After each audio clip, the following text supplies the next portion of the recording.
So today's Beyblade topic, we're going to be talking about Gingka Hagane again, but the second season. So I saw some people were asking about the backup channel. I just haven't been linking it, so I'll link it this video. This video is basically going to be in the same style of the last one, basically just me going off the top of my head from my list and then putting pictures in because my last video didn't get copyrighted to hell, so yeah, let me know if y'all like it or if it's acceptable, because copyright's not really fun to deal with, so this might have to be how it is from now. Anyways, let's get into it! So we last left off Gingka and Metal Fusion after he just beat El Drago, and my man's Pegasus straight up evaporated like that freaking, heck, I forgot what it was called in science, but you know, the evaporation shit. So then Gingka goes on this journey somewhere, I don't even remember where he went, but he went somewhere in the mountains to find this new Beyblade, a quote-unquote legendary Beyblade, and I can't even lie to you, this new Beyblade this man's about to get be fine as hell.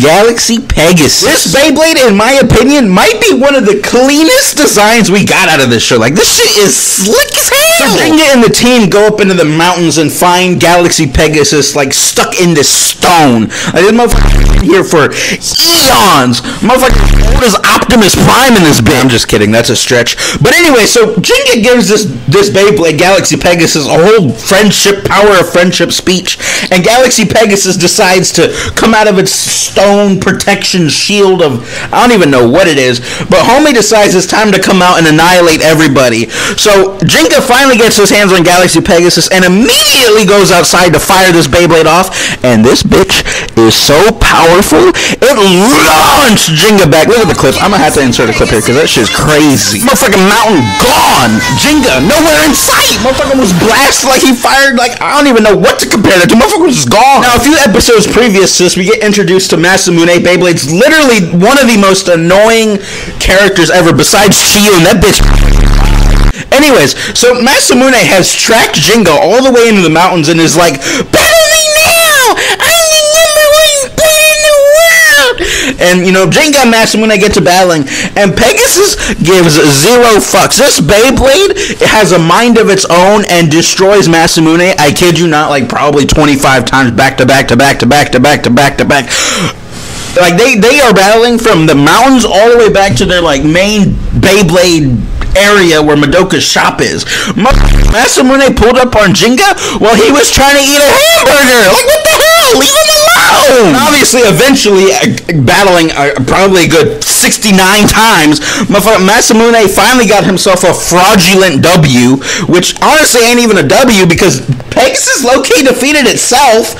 Anyways, so after that, Gingka and Pegasus have this whole moment where Jinga's like, oh my gosh, I didn't accept you, blah blah blah, I've been trying to control you, run free. I can't even lie to you, this scene was hard as hell, and Pegasus goes out on this crazy, this motherfucker launched a whole blue nuclear blast. I'm gonna play the clip because that shit was hard as hell.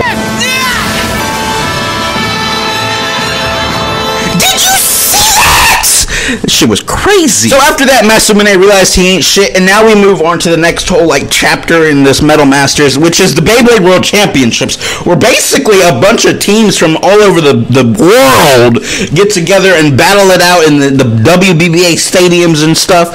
So apparently, Gingka's just automatically entered to the Japanese team, and bro is mad tripping balls in the up stands with his dad. Bro is out here battling a damn chair because he can't battle down there. Bro is tweaking out. So after a bit, all the teams are decided, and the Japan's team is Gingka, Tsubasa, Masamune, and Yu. I can't even stand that shit. They should not have done my boy Yu that dirty. That's annoying as hell. Anyway, so eventually they come up to their next opponent, which is, I believe it's Team Wang Huzhang, and they go up to this temple to spy on them because they nosy as hell. Anyways, so we're gonna pretend like I didn't just forget Mei Mei's name. So Mei Mei gets to them, and you know, they find Mei Mei battling out on the streets, and she takes them back to Team Wang Huzhang's temple. I forgot what it was called. I ain't even gonna cap, but they're up there on Balin Temple. That's what it is. And wait, is that Balin Temple? Balin Fist. Balin Temple. So they get up to Balin Temple and they see the training, and Deshayan's being cold as hell as always. Bro is I got gotta talk about Deshaun again. That man was clean as shit. So anyways, Jinga and Masamune put on these uniforms and start trying to train like Deshaun. And low-key, they were kind of cooking at first, but eventually they got to this whole, like, you gotta dodge and weave these, like, stone bricks trying to knock your lights out. Like, bro, if you get hit with these, you should have died. Like, they should be dead. I can't even lie. Hell no. There's no way you survive that. But Deshaun went through there cold as hell. Watch this clip. So eventually, after they do all the training, Deshaun wants to battle Jinga, and Jinga immediately accepts because bro never backs down, except for that one time when he was being a whiny little bitch. Anyways, so Jinga and Deshaun immediately start to battle, and Deshaun's Beyblade is low-key cooking Pegasus until Pegasus goes up into the sky to do his new special move, that Pegasus Star Booster attack, and we're gonna have to talk about it. Very extreme, rare Masamune W. Like, this is the only W. Well, there's a few others, but we're just trashing on Masamune because we can. As soon as Jinga's about to show Deshaun his special move, his best move before the official battle, Masamune launches his Beyblade in there to divert it. Bro was not about to let any of this shit slide, and Jinga was mad heated, but low-key Masamune was right for the first time in his life. So Jinga gets into the final battle with Team Wang Huzhong, and of course he beats Deshaun because he's the main character. And after that, we move on to like the next battle, and I think this is where we meet I forgot what team they're representing, what country they're representing, but it was Team Excalibur. They had like some European Union bullcrap thing going on. Forgive me, I'm an uneducated American, okay? So our Japanese team decides to go spy on this team again because they wouldn't let them into the Blader thing. They have this whole like Coliseum where they're battling and crap, and it's like a Blader Warrior Festival thing. I believe that's what they called it. And yeah, so anyways, Jinka and them decide to sneak in over there anyways, and they get caught because they're not the best spies ever. Like, Team Wang Huzhong caught them, this team caught them, everyone's catching them. So they basically fell in there. Now they're on their hands and knees just looking up at all these Blader warriors, and they're like, oh hey, commercial break! So Jinga and Masamune start talking mad shit to these people, and the Coliseum warriors are like, oh hell no, we can't let that shit slide. So they start battling, and I can't even lie to you, Jinga starts cooking all of these dudes, and I mean, I don't know what they were thinking. They're all dressed up as these, like, I don't even know how to, they looked goofy as hell, especially after this 15-year-old kid from Japan absolutely annihilated them back to back to back to back to back.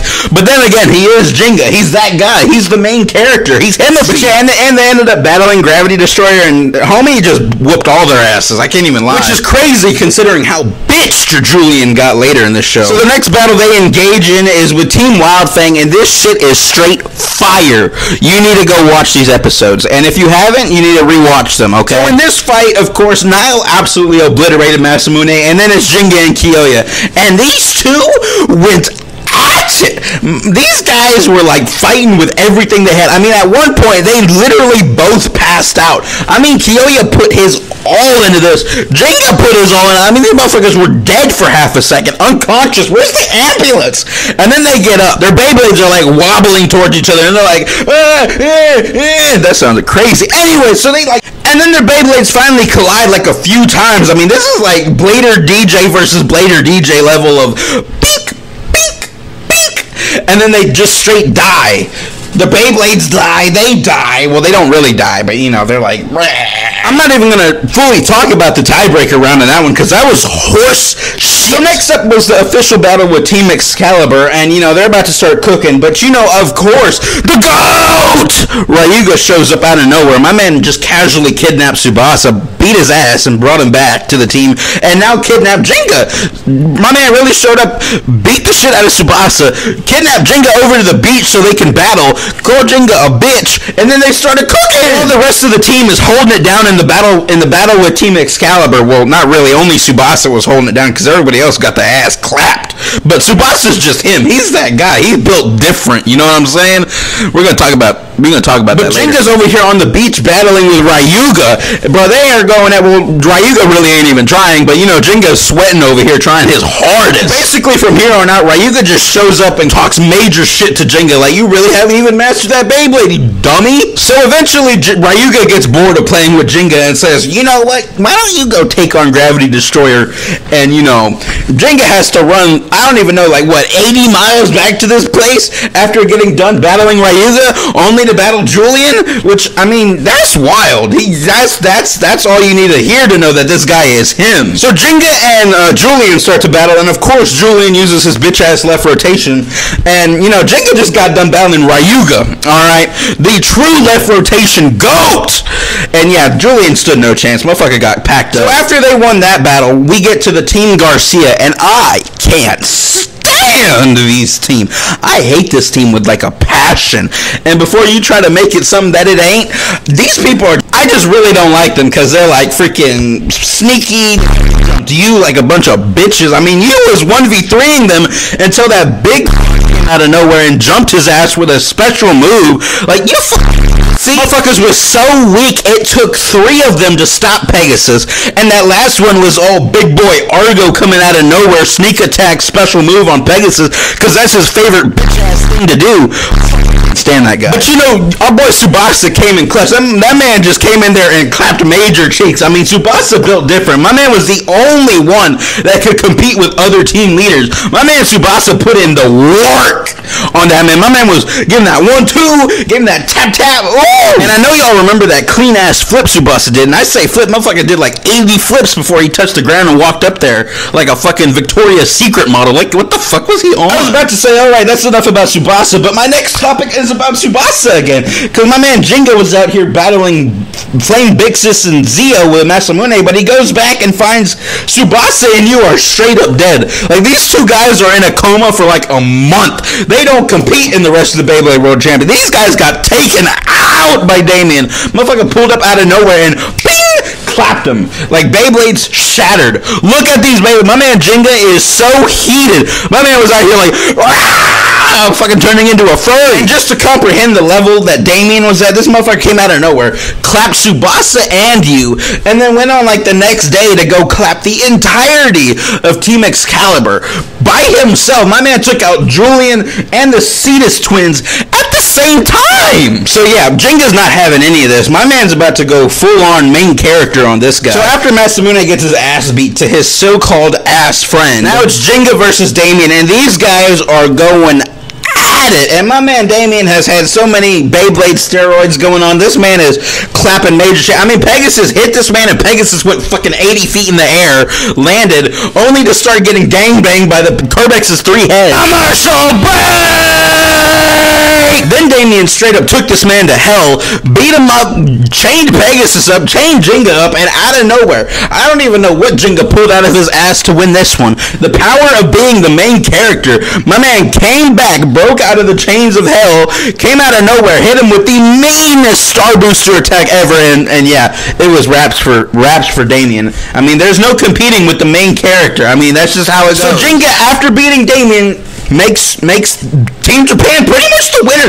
They won the World Championships. My man Gingka came in like that, swiped all the wins and said, I'm Himothy, what the fuck? So they go up to this tower and start celebrating their win with Team Wang Hujan, because they're pretty much the only team that showed up to celebrate with him, which is crazy. Until Hades Inc. came in out of nowhere on choppers and pulled up with freaking Team Excalibur, freaking Team Garcia, freaking Team American Psychos, Damien coming out of there and starting domestic terrorism with Gingka. Like, that shit was crazy. And after Dr. Ziggurat revealed his super evil secret villainous plan to destroy the world, pretty much, this man's flying Beyblade City destroyed like a whole field. I'm pretty sure killed the people on the boat, because there was a boat in that lake, and that lake is gone and that boat is gone. So then the gang decides they gotta stop this. They have made it their personal missions as 15-year-olds with nuclear-powered Beyblades in their pockets to stop the bad guys. So Masamune and Gingka start battling Tempo, only to realize they don't stand a shitting chance until the GOAT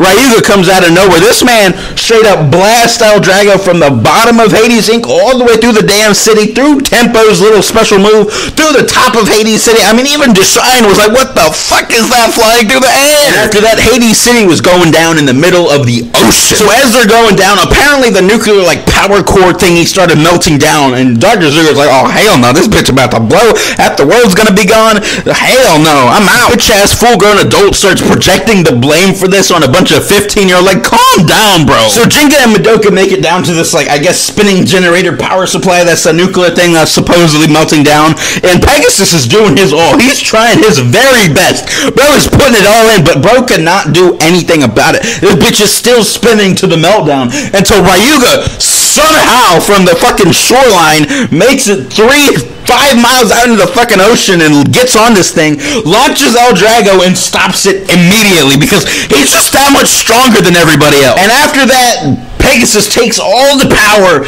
and launches that bitch up into space and kaboom! Big old nuclear explosion and Pegasus comes down. This Beyblade's cooked. My man has been through it all. My man stopped a whole nuclear world meltdown explosion thing. Pegasus is that Beyblade, my guy. And yeah, that's pretty much it. Madoka decides he's gonna fix Pegasus up and they go on their merry way and it's a happily ever after until season 3.